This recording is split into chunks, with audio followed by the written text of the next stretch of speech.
Hello friends, welcome to the rider driver channel again. स्वागत है आपका एक बार फिर से आपके अपने चैनल राइडर ड्राइवर पर। आज की मेरी वीडियो जो होने वाली है इस अपाचे बाइक के ऊपर होने वाली है। इस वीडियो में मैं आपको इसका 9 इयर्स का कंप्लीट रिव्यू दूंगा। 9 इयर्स में कितना खर्चा हुआ है इसके ऊपर वो बताऊंगा। इंजन कितनी बार रिपेयर हुआ है, क्लच प्लेट कितनी बार रिपेयर हुई है वो मैं आपको बताऊँगा।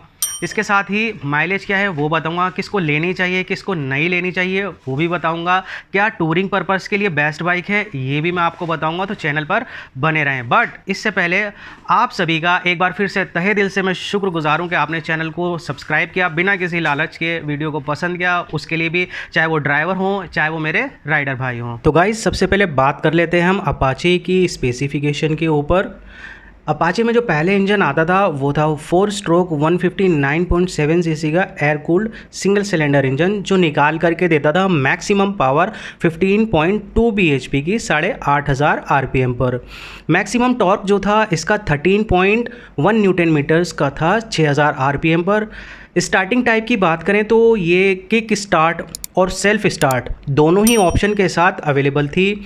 जो फ्यूल डिलीवरी सिस्टम है इसका वो कार्बोरेटर वाला है, ठीक है। और अभी की जो अपाचे आती है उन सभी के अंदर जो BS6 गाड़ियां हैं, अपाचे हो या दूसरी, वो सारी फ्यूल इंजेक्टेड हैं। इसी तरीके से जो इसके अंदर वॉल्व है वो 2 वॉल्व पर सिलेंडर है, जिसकी वजह से क्या होता है ये वाइब्रेशन ज़्यादा करती है एज़ कम्पेयर टू 4 वाल्व। अगर इसमें 4 वाल्व होते पर सिलेंडर तो ये वाइब्रेशन को जो है काफ़ी अच्छे से टैकल कर पाती। ट्रांसमिशन की बात करें तो इसमें मैनुअल गेयरबॉक्स आता है 5 स्पीड का, और कर्व वेट है इसका 137 kg का, और सीट हाइट है इसकी 790 mm। फ्यूल इकोनॉमी की बात करें तो 12 लीटर का इसका फ्यूल टैंक है, जिसमें 2.5 लीटर है रहता है इसका। और माइलेज की मैं बात करूं तो ये 40 से 45 kmpl का ये माइलेज निकाल करके देती है। गाइज़ यहाँ ध्यान रखिए, ये जो माइलेज है ये रियल माइलेज मैं बता रहा हूँ, जो अपाचे आप अभी देख रहे हैं आप अपनी स्क्रीन पर, ये इसी का माइलेज है।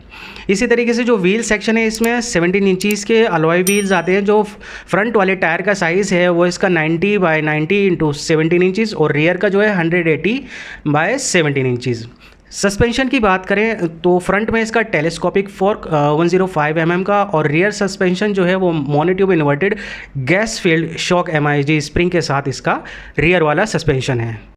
गाइज़ आप अपनी स्क्रीन पे जो गाड़ी देख रहे हैं ये 9 साल पुरानी गाड़ी है, और आप देख सकते हैं कंडीशन बिल्कुल वेल मेंटेन करके रखा हुआ है मैंने, बिल्कुल नीट एंड क्लीन है। पेंट की क्वालिटी भी मैंने बरकरार रखी हुई है। पेंट कहीं कहीं से निकल चुका है बट इट इज़ फाइन। गाड़ी आज देखिए कितनी बेहतरीन क्वालिटी में मैंने मेंटेन करके रखा है। ये जो इंडिकेटर्स आप देख रहे हैं ये भी फैक्ट्री फिटेड है, इनके बल्ब भी फैक्ट्री फिटेड है, मैंने कोई चेंज नहीं कराया लाइट्स में ना इसके इंडिकेटर्स में। और ये जो आप स्विचेस देख रहे हैं ये भी सारे फैक्ट्री फिटेड है, कोई इसमें चेंजेस नहीं है। गाइस इंजन की बात करूँ, इंजन रिलायबल है, बहुत ही बढ़िया इंजन है। पंचीनेस आज भी बरकरार है इसकी। इंजन में मुझे काम कराना पड़ गया था, वो मैं वीडियो में आगे बताऊंगा कि क्या वो रीज़न था जिसकी वजह से मुझे इंजन में काम कराना पड़ गया। ब्रेकिंग के मामले में बहुत ही बढ़िया है, एक साथ ब्रेक लगाएंगे जब हम आगे और पीछे के तो गाड़ी वहीं के वहीं पॉज हो जाती है। ये जो आप टायर देख रहे हैं ये मिशलिन पायलट का टायर है, जिसका साइज़ है 110 बाई 80 बाई 17, तो 17 इंचज़ का टायर है ये। और इसी तरीके से हम आगे वाले टायर की बात करें जिसका साइज़ है 90-90-17, तो ये भी 17 इंचज़ का ही टायर है, तो दोनों का सेट डला हुआ है। और इसमें जो हमने चेंज कराया है, चेन सेट चेंज करा चुके हैं हम इसका 2 से 3 बार, और उसकी वीडियो भी आप चेकआउट कर सकते हैं, डिस्क्रिप्शन बॉक्स में मैं डाल दूंगा। पल्सर का और अपाचे का एक साथ ही मैंने चेन सेट चेंज कराया था, तो ये वाला भी चेन सेट जो है हमारा न्यू ब्रांड है। और गाड़ी मेरी चल चुकी है 48,846 किलोमीटर। और टॉप स्पीड टेस्ट करने से पहले इसकी मैं आपको पहले की एक टॉप स्पीड दिखा देता हूँ जो मैंने पहले रिकॉर्ड की है। ये देखिए 129 इसकी टॉप स्पीड मैंने टेस्ट की हुई है। तो आज देखते हैं ये कितना भागती है। तो always wear your riding gloves before doing any kind of speed test, ठीक है ना। तो लेट्स गेट स्टार्टेड।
तो गाइज़ टॉप स्पीड आपने देख ली, ऑलमोस्ट 125 थी। थोड़ा लिमिटर आ गया था उसका, और जो स्पीडोमीटर था वो भी बहुत ज़्यादा फ्लक्चुएट कर रहा था, बट हम इसको 125 ही जो है कंसिडर करते हैं। तो गाइज़ बात करते हैं इसमें हुए मोटे खर्चों की। तो 9 ईयर्स में एक बार इसका इंजन रिपेयर हो चुका है, ठीक है, और एक बार इसकी क्लच प्लेट जो है वो रिप्लेस हो चुकी है। इंजन इसलिए बदला गया था क्योंकि मैंने एक बार मसूरी का ट्रिप किया था। मसूरी तो ऐसे मैं 2 बार गया हूँ इसे लेकर के, बट जो फर्स्ट टाइम गया था तो मुझे उतनी नॉलेज नहीं थी। मैंने क्या किया था कि जब पहाड़ आते थे, चढ़ाई होती थी, तो मैं उस पर ना बहुत स्पीड से, मेरे साथ एक पिलियन था, ठीक है, मेरी एक फ्रेंड थी, उसको लेकर के गया था मैं। तो ऑब्वियसली हम दोनों थोड़े हैवी थे, तो जैसे ही हम गाड़ी ऊपर लेकर के जाते थे तो मैं स्पीड से लेकर के जाता था। अराउंड 80, 90 और 100 के आसपास चल रहे थे, और नॉन स्टॉप हम गए थे, ठीक है। मुश्किल से हमने रास्ते में 5 या 10 मिनट का ब्रेक लिया होगा, और उसके बाद हमने राइड को अपनी कंटिन्यू किया था, जिसकी वजह से क्या हुआ, ये इंजन ऑयल बहुत ज़्यादा खाने लगी, और जब वापसी आए तो हमने वही अपनी स्पीड कायम रखी। तो जिसकी वजह से मुझे उतना पता नहीं चला, क्योंकि गाड़ी की परफॉर्मेंस में कोई इशू नहीं था, कोई आवाज़ नहीं थी, कोई नॉकिंग नहीं थी, कोई कुछ नहीं था।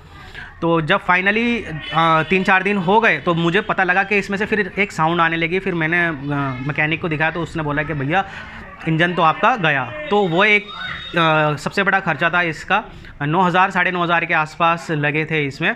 तो वो एक मोटा खर्चा था। अदरवाइज़ ऐसे जो नॉर्मल खर्चे होते हैं इसके पेट्रोल और सर्विसेज के, वही होते हैं।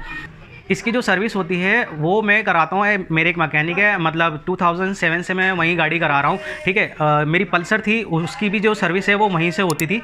तो इसका जो मतलब खर्चा आता है सर्विस का, वो अराउंड 700 से 1000 रुपये के बीच में आता है। वो 700 से 1000 रुपये के बीच में इसलिए आता है, एक तो मैं ऑयल मोटूल का डलवाता हूँ, मैं एडिशनली उसमें पेट्रोल एडिटिव्स और इंजन एडिटिव्स डलवाता हूँ, जिसकी वजह से थोड़ा सा प्राइस जो है वो सर्विस का बढ़ जाता है। बट मुझे बिल्कुल शांति रहती है, एकदम पीस ऑफ माइंड रहता है। गाड़ी मेरी, एक तो होता है कि गाड़ी चल रही है, एक होता है गाड़ी भाग रही है, और एक होता है कि गाड़ी ग्लाइड कर रही है। तो मेरी गाड़ी जो है ग्लाइड करती है। जब मैं टॉप स्पीड टेस्ट कर रहा था तो मुझे इट फील्स लाइक कि आई एम ग्लाइडिंग, मतलब भाग रही है, मुझे फील नहीं हो रहा कि भाग रही है, मुझे बस ऐसा हो रहा था कि ये उड़ रही है, मैं इस पर बैठा हुआ हूँ। तो अब बात करते हैं इसके प्रॉस और इसके कॉन्स की। प्रॉस इसके ज़्यादा हैं ऑब्वियसली, कॉन्स इसके कम हैं। सबसे पहले मैं बात करूंगा इसके पिकअप की, इसकी परफॉर्मेंस की, which is superb in 160 segment. हम R1 की बात नहीं कर रहे हैं, R15 जो है उसकी बात नहीं कर रहे हैं, ठीक है। ये जो एक नॉर्मल एक स्ट्रीट कम्यूटर बाइक है, मैं उसकी बात कर रहा हूँ, ठीक है ना। तो इसके सेगमेंट में अच्छा परफॉर्मेंस है, अच्छा माइलेज भी निकाल करके देती है, वो सारी चीज़ें इसके प्रॉस में आती हैं। सभी को मालूम है, it is just like a pocket rocket. आप स्ट्रीट पर जाएंगे, कहीं भी आप देख लीजिए सड़क पर, ये एकदम से निकल जाती है, ईजी टू मैनूवर है।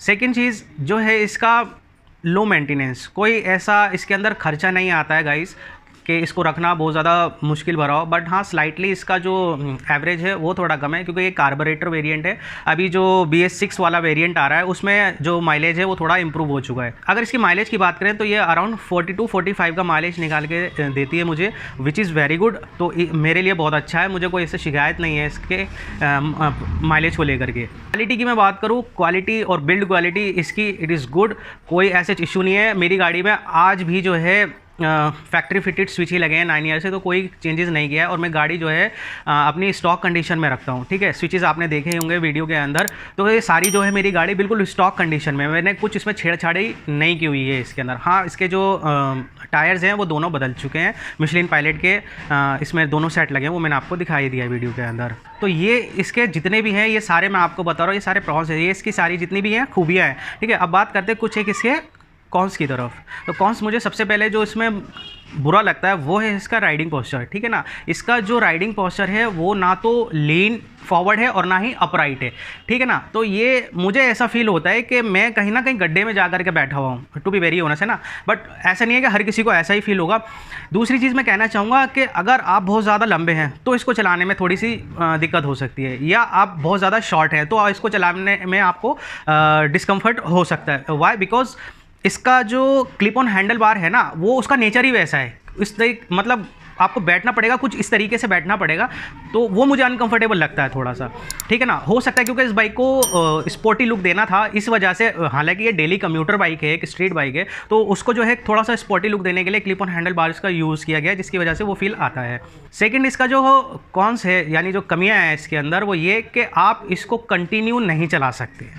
कंटिन्यू इन द सेंस, अगर आपको 1.5 घंटा 1 घंटा इसको चलाते हुए हो गया और आप ट्रैफिक में फंस चुके हैं, दिल्ली मेट्रो जैसे जो हमारे सिटीज़ हैं उनमें अगर फंस चुके हैं ना, तो ये आपको थका देगी ईज़िली। आपके ये जो पाम देख रहे हैं ना, निशान डाल देगी उसके ऊपर और समझ लीजिए कि बैंड बजा देगी आपको। और ये ना टूरिंग पर्पस के लिए मोटरसाइकिल नहीं है, बट इसका मतलब ये भी नहीं है कि आप इसको टूर के लिए नहीं ले जा सकते।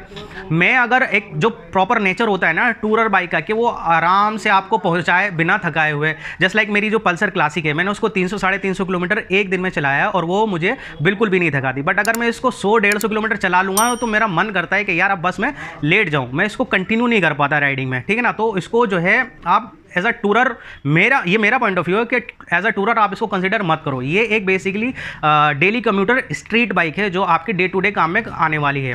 परफॉर्मेंस वाइज बहुत ही अच्छी है गाइज, मतलब मैं बता नहीं सकता।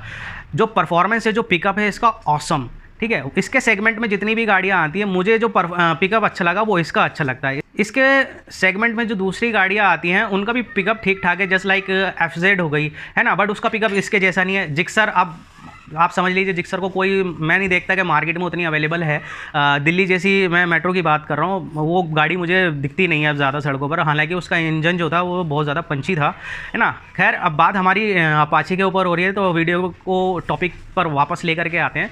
तो ये तो हो गए इसके कुछ एक कॉन्स जो मैं आपको बता रहा था। तो ये सारी चीज़ें मेरे को जो है इसके अंदर कमियां लगती हैं, ऑब्वियसली हो गई। और एक जो इसमें कमियां हैं वो है इसकी वाइब्रेशन ऑब्वियसली इसमें होगी। क्यों? उसका रीज़न सबसे बड़ा ये है कि ये 2 वाल्व गाड़ी है और सिंगल सिलेंडर है, इसी वजह से इसके अंदर वाइब्रेशंस थोड़ी ज़्यादा हैं। मेरी गाड़ी में जो वाइब्रेशंस है वो मिनिमल रहती हैं, क्योंकि मैं एडिशनली इसमें इंजन ऑयल के साथ, मैं मोटोल का इंजन ऑयल यूज़ करता हूँ और उसके साथ मैं एडिशनली जो है लुब्रिकेंट की एक बॉटल आती है वो डलवाता हूँ, और पेट्रोल एडिटिव्स होते हैं वो भी मैं डलवाता हूँ। तो जिससे क्या होता है कि मेरी जो गाड़ी की वाइब्रेशंस है वो मिनिमल हो जाती है। बट जैसे ही मैं 80 क्रॉस करूँगा तो वाइब्रेशंस फिर आपके हैंडल बार में ऐसे आने लगेगी कि बस मसाज देने लग जाएंगे। इस तरीके की वाइब्रेशंस होती है इसके अंदर।